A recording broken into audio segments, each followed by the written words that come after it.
Did you know that you can use the Keyfob from your Lincoln Corsair in order to be able to roll the windows up and down?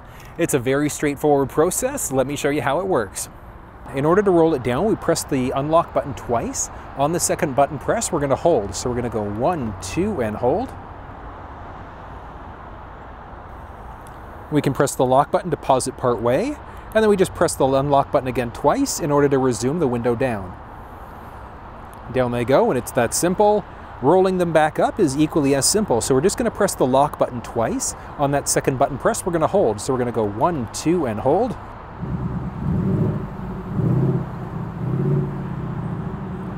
Up they go, and it really is that simple.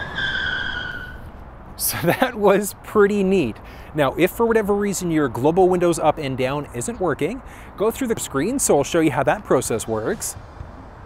Now, on top of that, if you don't have the option to do that whatsoever, you do have the option. You can check with your dealer and see if they're willing to enable it for you. There's also an app called ForScan that you can use in order to enable the global windows up and down. Here's the kicker though. If you do it yourself, you could potentially void the warranty. So definitely check with your dealer first, but it is great to know that the Corsair has that as an option.